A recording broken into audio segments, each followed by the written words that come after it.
நல்லா சாப்பிட்றேன் ஆனா வெயிட்டே போட மாட்டேதுன்னு ஃபீல் பண்றீங்களா?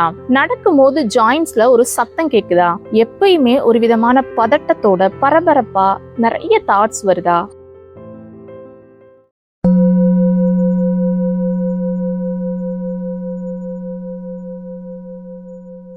வணக்கம், நான் உங்க சித்த மருத்துவர் இனியா பிரியதர்ஷினி. பொதுவாகவே உடலினுடைய ஸ்ட்ரக்சரை வச்சு அவங்க வாத உடலா, பித்த உடலா, கப உடலான்னு கண்டுபிடிச்சிடலாம். வாத உடல் இருக்கிறவங்களுக்கு காற்றினுடைய தன்மை அதிகமா இருக்கும். அவங்களுடைய உடல் பார்த்தோம் அப்படின்னா வாத உடலுக்கு ரொம்ப லீனா தெரிவாங்க, ஹைட்டா தெரிவாங்க. ஏன் அப்படின்னா அவங்களுக்கு மசில்ஸ் ரொம்ப கம்மியா இருக்கும், ஹைட்டுக்கு ஏற்ற வெயிட் இருக்க மாட்டாங்க. அது மட்டும் இல்லாம வாத உடலினுடைய நிறம் எப்படி இருக்கும் அவங்கள பார்த்தாலே கண்டுபிடிச்சிடலாம். அதாவது கருமையும் வெண்மையும் கலந்த நிறம், மாநிறத்துல இருப்பாங்க. இமைகள்லாம் ரொம்ப தடிப்பா இருக்கும். பாடியில வந்துட்டு பார்த்தோம் அப்படின்னா அந்த ஹேர் எல்லாம் இருக்கு இல்லையா, சோ உடல்ல இருக்க ரோமங்கள் என்ன பண்ணும் அப்படின்னா அவங்களுக்கு ரொம்ப கொஞ்சம் ஜாஸ்தியாவே இருக்கும். அப்புறம் நடக்கும் போது அந்த கால்ல இந்த ஜாயின்ஸ்ல எல்லாம் வந்துட்டு ஒரு சத்தம் கேட்கும். வாத உடல் இருக்கிறவங்களுடைய அந்த முக்கியமா பெண்களுக்கு பார்த்தோம் அப்படின்னா தலைமுடியோட முனை இருக்கு இல்லையா, அது அந்த ஸ்பிளிட் ஆகி இருக்கும் ரெண்டா. நல்லா சாப்பிடுவாங்க ஆனா உடல் வன்மை வந்துட்டு ரொம்ப கம்மியா தான் இருக்கும். அவங்களுக்கு வாத உடல் இருக்கிறவங்களுக்கு அவங்களுக்கு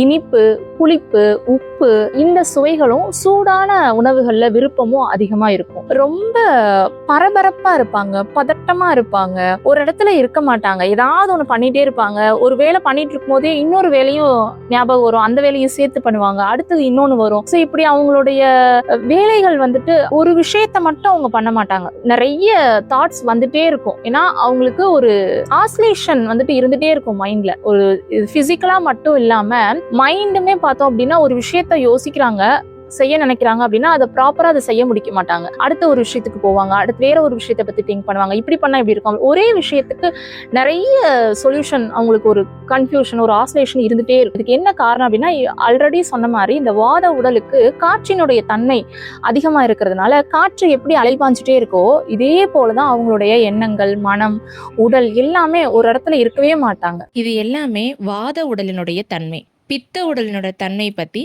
அடுத்த வீடியோல பார்க்கலாம். நன்றி.